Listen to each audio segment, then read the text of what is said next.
I'm going to be relatively brief. I came up here right after the storm, was on the Jersey side, and I promised to everybody that I was speaking on behalf of the country when I said we are going to be here until the rebuilding is complete. And I meant it. So I'm going to come back today, but I'm also going to be coming back in the future to make sure that we have followed through on that commitment.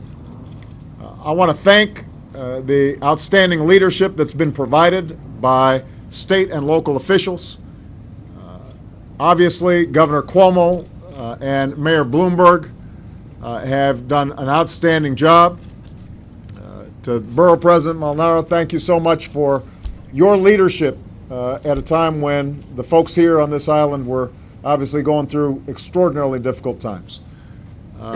The people of Long Island who are going through really tough times. Across the board, what we've seen is cooperation and a spirit of service.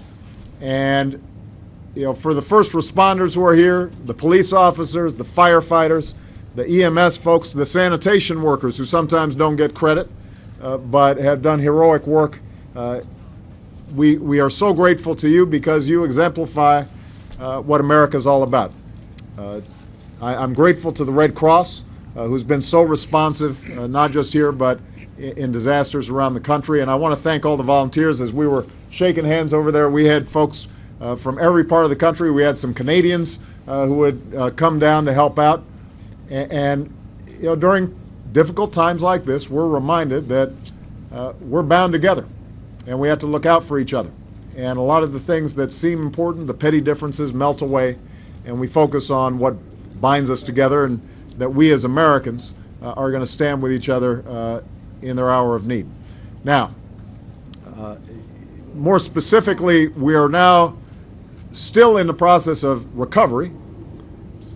As you can see, as you travel around parts of Staten Island, as we flew over parts of other parts of the city and the region that had been impacted, there's still a lot of cleanup to do. People still need emergency help. They still need heat. They still need power. They still need food. They still need shelter. Kids are still trying to figure out where they're going to school. So there's a lot of short-term, immediate stuff that has to be dealt with, and we are going to make sure that we stay here as long as people need that immediate help. That's FEMA's primary task. And we'll be coordinating closely with state and local governments to make sure folks are getting the short-term help.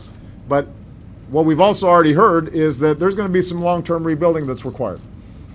You look at this block, and you know that this is a community that is deeply rooted.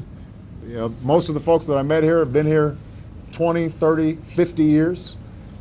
They don't want to see their community uprooted, but there's got to be a plan for rebuilding.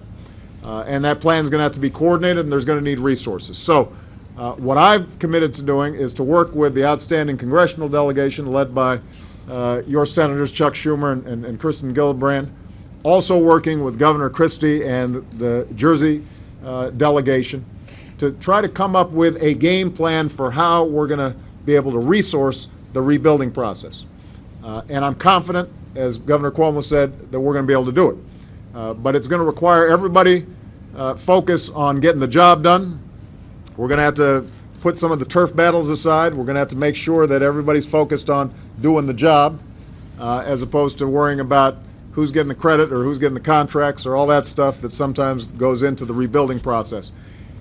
On the federal level, because this is going to be such a big job, I wanted to assign one particular person who would be in charge from our perspective, who would be our point person, because FEMA basically runs the recovery process. It doesn't focus on the rebuilding.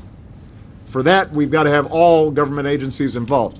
Janet Napolitano has done a great job with respect to DHS, but we thought it'd be good to have a New Yorker who's going to be the point person. And so our outstanding HUD Secretary, Sean Donovan, who used to be the head of the New York Housing Authority, so he knows a little bit about New York and building, is going to be our point person, and he's going to be working with the mayor, the governor, the borough presidents, the county officials, to make sure that we come up with a strong, effective plan, and then I'll be working with the members of Congress to do everything we can to get the resources needed to rebuild.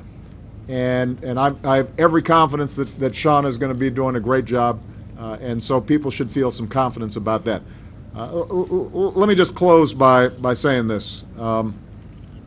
I had the opportunity to give some hugs and communicate thoughts and prayers to the Moore family. They lost two young sons during the course of this tragedy. And obviously I expressed to them, as a father, as a parent, my heartbreak over what they went through. And they're still obviously a little shell-shocked. But they came here in part because they wanted to say thank you to all the people who had been supportive of them. They in particular mentioned Lieutenant Kevin Gallagher of the NYPD, who, when they knew that their sons were missing, Lieutenant Gallagher made a point of staying with them and doing everything he could so that ultimately they knew what had happened with their boys and were able to recover their bodies, and has been with them as a source of support ever since. That's not in the job description of Lieutenant Gallagher. He did that because that's what so many of our first responders do. They go above and beyond the call of duty to respond to people in need. And so I want to give a shout out to Lieutenant Gallagher, but I also want to point out the Moores, even in their grief, asked me to mention Lieutenant Gallagher, and that says something about them as well. And that spirit and sense of togetherness and looking out for one another, that's what's going to carry us through this tragedy. It's not going to be easy. There's still going to be, believe it or not, some complaints over the next several months. Not everybody's going to be satisfied. I have to tell you, the insurance companies and some of the other private sector folks who are involved in this, we need you to show some heart and some spirit in helping people rebuild as well. But when I hear the story of the Moores and I hear about Lieutenant Gallagher, that's what makes me confident that we're going to be able to rebuild. All right? I'm very proud of you, New York. You guys are tough. You bounce back, just as America always bounces back. The same is going to be true this time out. All right? Thank you very much, everybody.